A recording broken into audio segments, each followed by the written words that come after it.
Alhamdulillah, vassalatu vassalamu ala rasulillah. Assalomu alaykum va rahmatullohi va barakatuhu. Aziz musulmon birodarlar, aziz ro'zadorlar, Alloh taolo barchangizni qilayotgan ibodatlaringizni, tutgan ro'zalaringizni va shuningdek tarovih namozlarimizni ham Alloh subhanahu va taolo o'z dargohida qabul aylagan bo'lsin. Azizlar, Ramazon oyi bu juda bir ulug', barakali oy. Payg'ambarimiz sollallohu alayhi vasallam bu oy haqida juda ko'plab hadislarni bayon qilgan. Ramazonning ichida bir necha amallar bor. O'shalarning biri va muhim amallardan biri bu Qadr kechasida qilinadigan amal.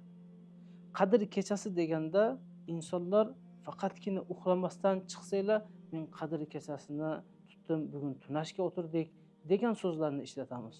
Ha, bu ham Qadr kechasida talab qilingan amallarning bittasi, lekin asosiy qismi emas.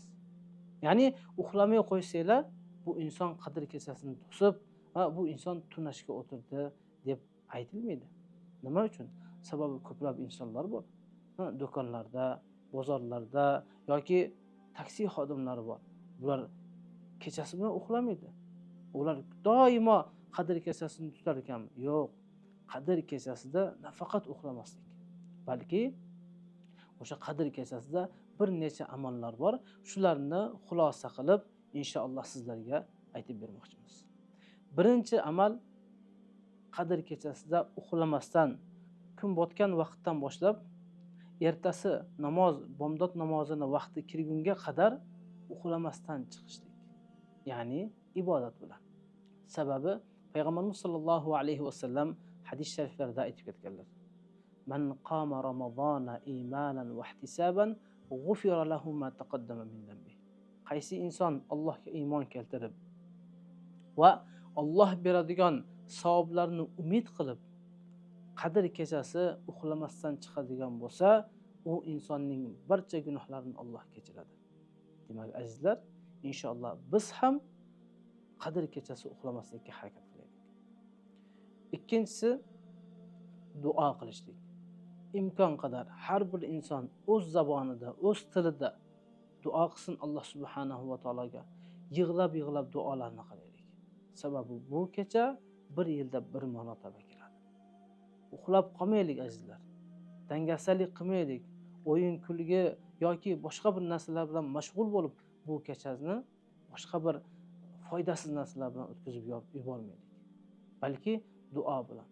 Duo qilganda Alloh subhanahu va taologa hamdlar, payg'ambarimizga salovat aytib, so'ng barcha hojatlarimizni so'rab olaylik. Va xossatan Oysha onamizdan rivoyat qilingan hadisdagi duoni qilishga har birimiz harakat qilaylik.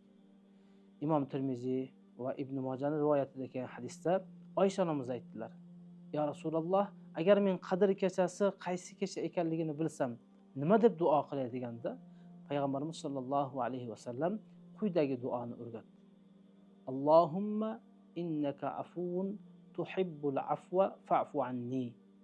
Ey Alloh, sen af etganni, gunohlarni kechirishni yaxshi ko'rasan. Shu sababli meni ham gunohlarimni kechir deb Alloh taologa duo qilamiz. Va barcha ummat uchun, ahli oilamiz, o'tib ketgan ota-bobolarimiz uchun va barcha musulmonlar uchun duo qilamiz.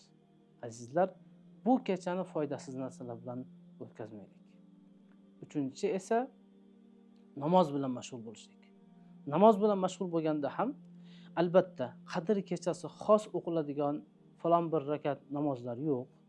100 rakat namoz o'qiysiz, 50 rakat namoz o'qiysiz degan hadis yo'q. Lekin payg'ambarimiz sollallohu alayhi vasallamning doimiy o'qigan odati bor edi. Shu odatga binoan 8 rakatdan 12 rakatgacha o'qiydigan bo'lsak, inshaalloh biz payg'ambarimiz sollallohu alayhi vasallamni doimiy sunnatlariga muvofiq namoz o'qigan bo'lamiz. Agarda bu miqdorda namoz o'qimasak yoki o'qimagan bo'lsak, buni hech qisi yo'q. Albatta imkon qadar shu payg'ambarimiz sollallohu alayhi vasallamni hadislariga muvofiq o'qisak yaxshi. Albatta bir insonlar kelib undan ko'p o'qiydigan bo'lsa, buni hech qachon shariatimiz bu narsadan to'smaydi. Alloh taolo barchalarimizni Qadr kechasiga yetkazgan bo'lsin.